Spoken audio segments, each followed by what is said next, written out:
Bismillahirrahmanirrahim. Assalamualaikum warahmatullahi wabarakatuh. Ya, pada kesempatan kali ini saya akan menjelaskan mengenai materi kurikulum. Yang pertama yaitu pengertian kurikulum. Ya. Istilah kurikulum yaitu pada dasarnya atau pada awalnya digunakan dalam dunia atau dalam bidang keolahragaan. Kurikulum berasal dari kata karir artinya pelari dan kurir artinya tempat acuan.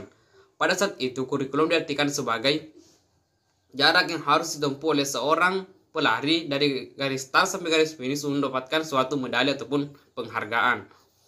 Dari pengertian tersebut diterapkan dalam dunia pendidikan menjadi sebuah mata pelajaran yang harus dilalui siswa dari awal sampai akhir proses pembelajaran untuk mendapatkan suatu penghargaan yang berupa ijazah. Ya, dari pengertian tersebut terdapat dua pokok utamanya yaitu yang pertama yaitu adanya mata pelajaran tersebut siswa, yang kedua yaitu tujuan utamanya yaitu untuk mendapatkan suatu ijazah. Pengertian kurikulum ini juga merupakan pengertian yang cukup sempit ataupun sederhana, apalagi jika kita membaca buku-buku atau literatur terutama dalam negara yang berkembang itu pasti kita akan mendapatkan pengertian kurikulum yang sederhana dan sedikit sempit.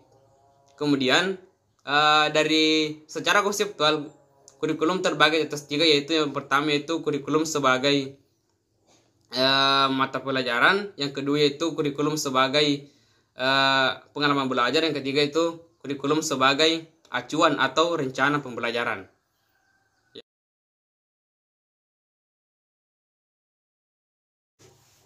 Baik, kita lanjut ke materi yang kedua, yaitu fungsi kurikulum. Yang pertama itu fungsi penyelesaian. Fungsi penyelesaian mengandung makna bahwa kurikulum sebagai alat pendidikan harus mampu mengarahkan siswa agar memiliki sifat yang mampu menyesuaikan dirinya dengan lingkungannya, baik secara fisik maupun sosial.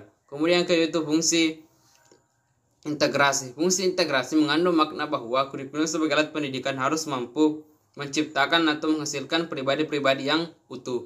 Kemudian yang ketiga yaitu fungsi diferensiasi.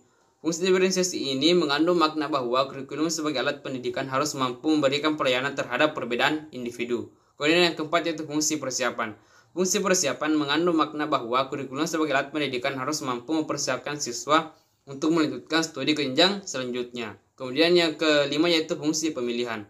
Fungsi pemilihan mengandung makna bahwa kurikulum sebagai alat pendidikan harus mampu memberikan kesempatan kepada siswa untuk memilih program-program yang sesuai dengan kemampuan dan minatnya. Kemudian yang keenam atau yang terakhir yaitu fungsi diagnostik.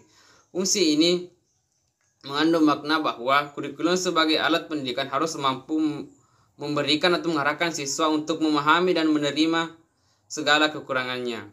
Ya, ini merupakan fungsi kurikulum yang sudah saya jelaskan tadi. Yang pertama itu fungsi penyelesaian, fungsi integrasi, fungsi diferensiasi, fungsi persiapan, pemilihan,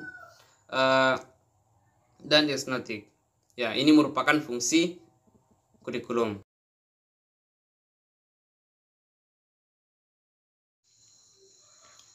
Baik, kita lanjut pada materi ketiga yaitu peran kurikulum. Yang pertama itu peran konservatif.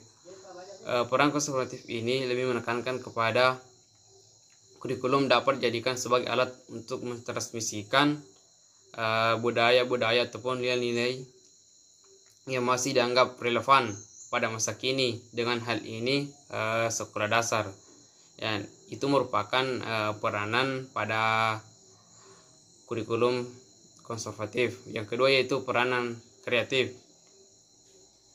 Peranan kreatif ini menekankan bahwa kurikulum harus mampu mengembangkan sesuatu yang baru sesuai dengan perkembangan yang terjadi dan kebutuhan-kebutuhan masyarakat pada masa yang akan datang dan masa sekarang. Kemudian yang ketiga yaitu atau yang terakhir yaitu peranan kritis dan evaluatif.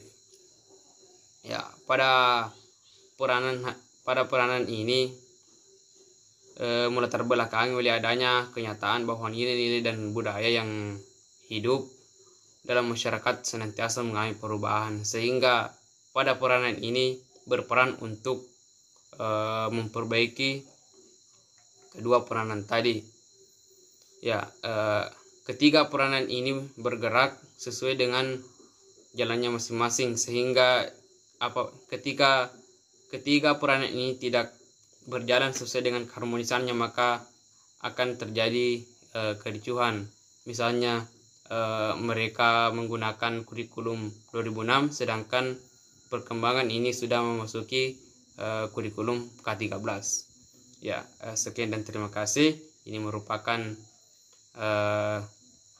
materi yang saya dapat jelaskan. Yang pertama tadi pengertian, yang kedua fungsi, dan yang terakhir adalah peranan. Terima kasih.